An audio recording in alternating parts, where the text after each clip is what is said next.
Bonjour à toutes et à tous. C'est une joie pour moi de pouvoir vous parler par cette vidéo. J'adresse mes salutations à tous les membres de l'église de Vesoul et à l'église de Grès et à toutes les autres personnes qui pourront regarder cette vidéo. C'est une grâce qu'on a par les moyens actuels qu'on a de pouvoir rester en contact par Internet, etc. et d'être en permanence édifié par la parole de Dieu. Dans ces moments difficiles, c'est l'occasion, comme on entend parler souvent, de nous recentrer sur ce qui est important, ou du moins ce qui nous semble l'être. Et je vais juste prier pour que nous puissions être conduits ce matin par la parole de Dieu, pour nous recentrer sur ce qui est important à ses yeux. Seigneur, merci pour ta parole. Merci parce que tu es un Dieu bon et tu veux nous conduire dans ta vérité. Merci de nous conduire ce matin pour encore nous révéler ce qui est important selon tes yeux, selon ta parole. Merci de nous conduire encore par ton esprit et que nous puissions être attentifs et que tu puisses encore agir dans nos vies. Amen. Alors pour ceux qui ont l'occasion d'aller faire des courses, vous aurez remarqué que certaines traditions ne changent pas. C'est toujours l'occasion, à une certaine période de l'année, pour acheter des chocolats en œuf en forme de poule, de lapin ou d'œuf. Même si c'est plus compliqué pour les offrir en ce moment, la fête de la Pâque va quand même être fêtée dans notre pays, en famille pour ceux qui le peuvent, même si évidemment le contexte actuel fait que cette Pâque n'aura pas la même saveur et la même valeur pour la majorité de nos concitoyens. Et c'est évidemment aussi pour nous l'occasion de nous remémorer ce qu'est la Pâque. Ce n'est pas seulement un moment où, dans l'année où on peut s'en souvenir, mais c'est une vérité puissante qui est toujours d'actualité. Et on va profiter de ces moments pour nous attacher à ce que dit la parole de Dieu à propos de cette œuvre merveilleuse que Jésus a fait pour nous. Alors pour commencer, j'aimerais juste nous rappeler ce pourquoi Dieu a dû intervenir au travers de Jésus-Christ en venant sur la terre. Alors en commençant à lire la Bible, nous trouvons la Genèse qui nous raconte la création.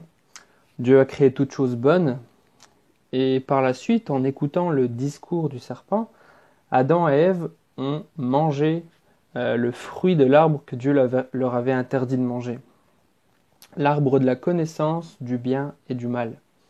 En faisant ainsi, ils ont désobéi à Dieu, ce qui a introduit le péché dans la création, comme Dieu l'a dit, qui mène à la mort spirituelle et à la mort physique dans un second temps. Dans Romains 6, verset 23, il est écrit « Car le salaire que verse le péché, c'est la mort. Ce que Dieu a créé parfaitement, l'homme, aidé par le diable, l'a cassé. » Dieu pourtant est saint, 3 fois saint. Dieu est juste. Et malheureusement, Dieu a en horreur le péché. Et le péché n'a pas de place dans cette relation. C'est pour cela que l'humanité a été chassée loin de sa présence et l'homme a été livré à lui-même. Cependant, dans ce qu'on peut lire dans l'Ancien Testament, et heureusement pour nous, malgré le péché de l'homme, Dieu n'a jamais cessé de montrer son amour et le désir qu'il a d'être proche de son peuple, proche de nous. Il a donné pour cela des lois, des règles spirituelles, des règles physiques, des règles morales, des sacrifices d'animaux pour couvrir les péchés. Il a parlé directement à plusieurs membres du peuple par son esprit sur ce qu'ils devaient faire, des avertissements. Il s'est révélé en tant que le seul Dieu unique, créateur de toutes choses. Et si Jésus a dû venir, c'est que malgré la fidélité de Dieu et la loi qu'il avait mise en place, l'homme a toujours voulu suivre sa propre volonté. Parfois sur les murs, on peut voir écrire « ni Dieu ni maître ». C'est exactement ce que représente ceci. Le péché de l'homme, c'est de vouloir suivre son propre chemin, d'être insoumis. c'est de décider ce qui est juste de ce qui ne l'est pas, sauf que l'homme est incapable d'accomplir le bien de lui-même. Il était impossible d'être juste devant Dieu, à aucun homme. Le constat, c'est que l'homme est faible et qu'il a besoin d'aide, d'une aide surnaturelle, d'une aide capable de briser une fois pour toutes le pouvoir du péché et de la mort spirituelle. Alors pourquoi Jésus ? Récemment, je me suis posé la question si, en relisant ces textes, si le péché est un problème pour Dieu, si ça nous empêchait d'avoir une relation avec lui, pourquoi est-ce que Dieu n'a pas juste claqué des doigts par sa puissance, lui qui est tout puissant, ou dit par sa parole, de détruire le péché? Ça aurait été plus simple. Jésus n'aurait pas eu besoin de mourir. Tout le monde aurait été dans sa présence. Et le problème, c'est que comme le péché est entré sur la terre par un homme dans la création, la seule façon de faire face au péché, c'était également qu'un homme règle le problème du péché. Et finalement, la seule façon pour Dieu de donner une solution au péché, c'était de venir humainement sur la terre. Et c'est ce qu'il a fait. Et il est venu sur terre parce qu'il le fallait pour sauver l'homme. Romains 8, verset 23, il est dit « Car ce que la loi était incapable de faire, parce que l'état de l'homme la rendait impuissante, Dieu l'a fait. Il a envoyé son propre Fils, avec une nature semblable à celle des hommes pécheurs, pour régler le problème du péché, et il a exécuté sur cet homme la sanction qu'encourt le péché. » La loi de Dieu nous donne la connaissance du péché, et elle nous montre que de nous-mêmes, il est impossible d'être juste devant Dieu. Heureusement pour nous, dans son amour, Dieu a envoyé Jésus, son Fils. La parole nous dit que de toute éternité, Dieu avait prévu d'avance de sauver parfaitement son peuple, également qu'il a plu à Dieu de le briser par la souffrance. Il a livré la vie de son Fils en sacrifice de réparation. Et on peut lire dans l'Ancien Testament tous les passages prophétiques qui parlent de Jésus, des textes qui ont été écrits bien des années avant et qui prédisaient que Jésus devait venir et qu'il devait mourir. Pierre 1, verset 19. Il a fallu que Christ, tel un agneau pur et sans défaut, verse son sang précieux en sacrifice pour vous, pour nous. Il fallait qu'un homme puisse apaiser la colère de Dieu. Comment ? En offrant un sacrifice parfait, d'une personne parfaite, tel un agneau pur et sans défaut. Parfait également parce que si Jésus n'avait pas été parfait, Jésus n'aurait pas pu ressusciter. On le trouve dans Hébreux 5, verset 7. Ainsi, au cours de sa vie, sur terre, Jésus, avec de grands cris et de larmes, a présenté des prières et des supplications à celui qui pouvait le sauver de la mort. Et il a été exaucé à cause de sa soumission à Dieu. Bien qu'étant fils de Dieu, il a appris l'obéissance par tout ce qu'il a souffert. Et c'est parce qu'il a été ainsi amené à la perfection qu'il est devenu pour tous ceux qui lui obéissent l'auteur d'un salut éternel. Jésus s'est abaissé vers nous. Il a été incarné en tant qu'homme. Il s'est limité dans sa puissance et dans son autorité. Il s'est fait semblable aux hommes. Il a pleinement obéi à son Père. C'est pas le cas pour tout le monde. Et c'est parce qu'il n'a jamais désobéi à son Père. La parole dit, à cause de sa soumission à Dieu, que Jésus était juste. Et à la différence d'Adam et Ève, et de nous, qui par notre nature désobéissons à Dieu et cherchons nos propres intérêts. Jésus a entièrement obéi à son Père et s'y est soumis. C'est pour cela que Jésus n'a pas péché. Et comme il n'a pas péché, Jésus ne méritait donc pas la mort. Parce que le salaire du péché, c'est la mort. Et donc forcément, si Jésus était sans péché, il ne méritait pas cette mort. Et c'est parce qu'il était juste également que la mort n'a pas pu le retenir. C'est-à-dire que voyant la perfection de son Fils mort, Dieu le Père l'a ressuscité, et en le ressuscitant, il a reçu tout pouvoir. Dieu lui a donné le nom au-dessus de tout nom. Il lui a donné autorité au-dessus de toute autorité. Et Dieu l'a élevé. Et c'est pour cela qu'il est le chemin, la vérité et la vie, et qu'il a ce pouvoir de pardonner les fautes lorsqu'on place notre foi en lui. Il est le chemin, la vérité et la vie. Le chemin, parce que il n'y a aucun autre nom par lequel nous puissions être sauvés. On peut citer tous les dieux qui existent actuellement, toutes les religions qui existent actuellement et celles qui ont existé avant. De toute éternité, il n'y en aura aucun autre nom, tant que la terre existe, aucun autre nom par lequel nous puissions être sauvés. Seule notre foi dans ce que Jésus a accompli pour nous peut nous sauver. Également, il est la vérité parce que Dieu est lumière et il n'y a aucune trace de ténèbres en lui. Il est vérité parce que tout ce que Jésus dit, tout ce que la parole de Dieu dit est vrai. Comme nous le dit un passage, la parole de Dieu est la vérité. Et nous pouvons pleinement lui faire confiance. C'est également la vie, parce que notre foi dans le salut nous donne la vie. Et ce que la mort n'a plus de puissance. La vie parce que grâce à notre foi placée en Jésus, notre esprit qu'on ne peut toucher, qui était mort, devient vivant. Une nouvelle dimension spirituelle nous est ouverte, des nouvelles portes nous sont ouvertes, et nous pouvons comprendre dans ce que Dieu nous révèle dans le lieu secret, quand nous prenons du temps avec lui, dans sa présence, on peut comprendre combien il nous aime, combien sa mort est suffisante pour que nous puissions vivre en nouveauté de vie.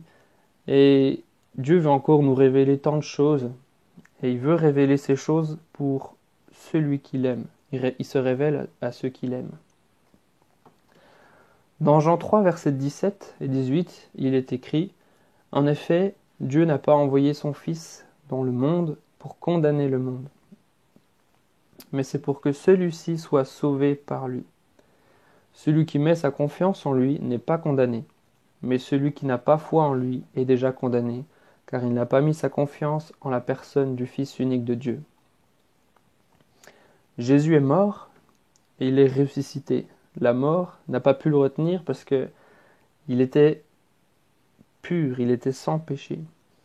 Et la seule façon à présent pour nous de pouvoir connaître Dieu, de pouvoir être proche de lui, c'est de croire en ce sacrifice et de placer notre confiance dans ce sacrifice et dans ce que Jésus a accompli et maintenant dans la personne même de Jésus-Christ.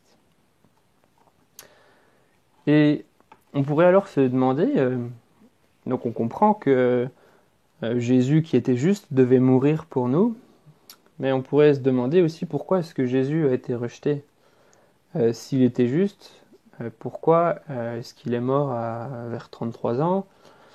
Pourquoi est-ce qu'il n'a pas vécu toute sa vie retiré de tout le monde, en communion avec Dieu, ou continuer son travail de charpentier et se faire le plus petit possible?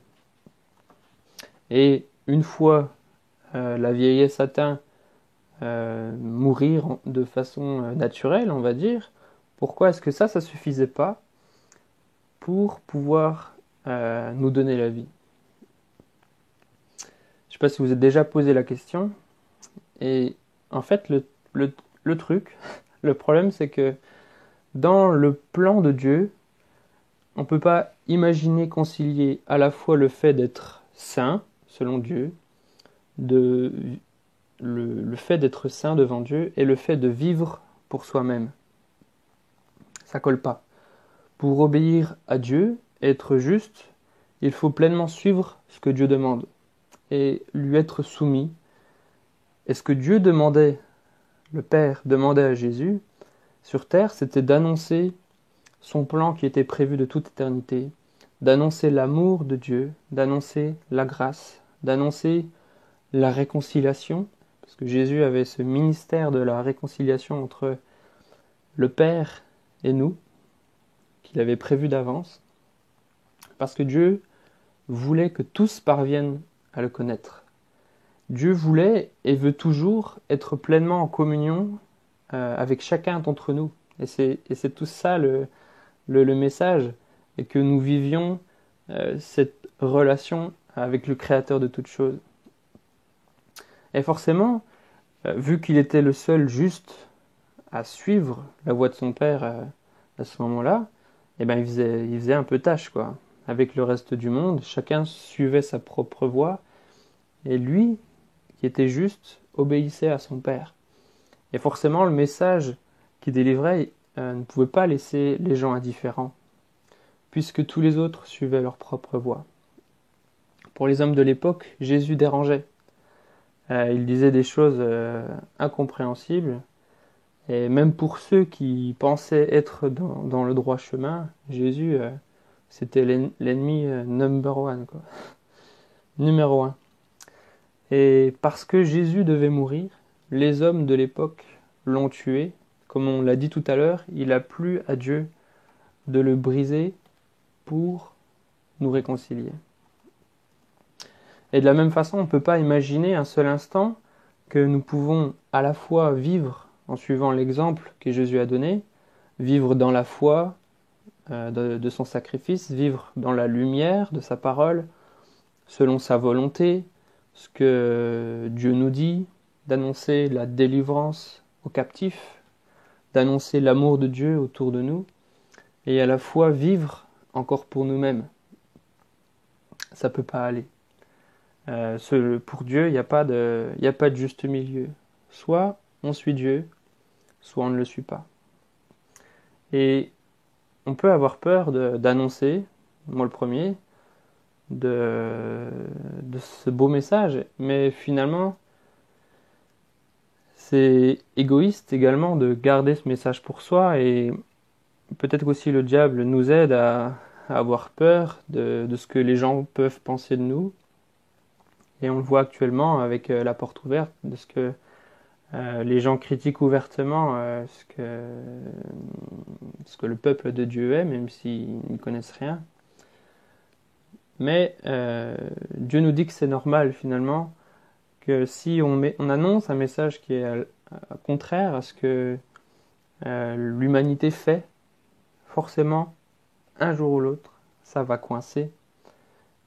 Mais Dieu veut se servir de nous pour annoncer ce message, et c'est aussi pour ça qu'on peut profiter de ce jour pour nous le rappeler. Pour terminer, j'aimerais finir avec le livre de Jean, chapitre 15, verset 23, qui nous dit « Si quelqu'un m'aime, donc c'est Jésus qui parle, il obéira à ma parole. Mon Père aussi l'aimera. Nous viendrons à lui et nous établirons notre demeure en lui. Mais celui qui ne m'aime pas, ne met pas mes paroles en pratique. Or cette parole que vous entendez ne vient pas de moi, c'est la parole même du Père qui m'a envoyé. » Lorsque nous mettons notre foi dans le sacrifice de Jésus mort pour nos fautes, et que nous l'aimons et que nous choisissons d'obéir pleinement à Dieu, Dieu nous fait cette promesse, celle de venir habiter dans chacun d'entre nous, par son esprit. Et ça, c'est merveilleux. Et si il vient en nous, lorsqu'il vient en nous, nous devenons une nouvelle créature. Les choses anciennes sont passées, et toutes choses sont devenues nouvelles. C'est ce que j'avais à cœur de vous partager ce matin, et que nous puissions rester fermement attachés à ce message de la croix, malgré ce que l'on peut vivre en ce moment, malgré toutes les difficultés qu'on peut rencontrer. Dieu nous rappelle que le plus important, c'est ce message qui nous donne la vie et qui nous permet de, de vivre en nouveauté de vie et également de pouvoir annoncer cette bonne nouvelle, de faire des disciples et de les baptiser en son nom. Et même si nous pouvons passer par des persécutions, dans ces moments, on en connaît dans l'Église d'une certaine façon, on peut voir que c'est des choses qui vont arriver et ça va se généraliser de plus en plus et on le voit dans d'autres pays que la persécution est là. Mais finalement, ce qui est le plus grave, c'est pas ce que nous on peut subir, c'est que même avec ce virus, c'est que des gens meurent sans connaître Dieu, en étant éloignés de lui, et que par cette journée, nous puissions nous rappeler ce que Dieu a fait pour nous et qui nous permet, en contrepartie, d'obéir et de vouloir annoncer de ce que Dieu nous permettra d'annoncer cette bonne nouvelle, et que si on n'a pas l'occasion d'aller voir de la famille, des amis, les petits-enfants ou les grands-parents, etc., que nous puissions partager par téléphone ou par message de ce que Dieu nous permet de communiquer, ce beau message, et que Dieu nous donne cette assurance et la foi qu'il est en nous et qui va nous aider afin de surmonter ça. Voilà, je vais juste prier pour terminer. Seigneur, merci pour ta parole, merci pour cette journée où tu nous rappelles que tu es un Dieu vivant et tu es un Dieu qui n'est pas seulement mort, mais tu es aussi un Dieu qui est ressuscité. Merci parce que tu as reçu toute autorité, tu as reçu le nom au-dessus de tout nom par lequel nous puissions confesser. Et nous te remercions parce que nous mettons notre confiance en toi, parce que nous savons et nous l'avons expérimenté, tu transformes encore les cœurs, encore aujourd'hui. Et tu veux agir dans ces temps difficiles, d'une façon ou d'une autre, Seigneur. Nous voulons replonger nos esprits, nos pensées dans ce que tu as fait, et que nous puissions tout te donner, Seigneur, tout te remettre, et encore, d'une certaine façon, avoir un boost pour annoncer ta parole, pour annoncer cette bonne nouvelle. Et nous te demandons, Père, de nous aider par ton esprit. Amen. Et bien c'est tout pour moi, et je vous dis à très bientôt, et soyez bénis.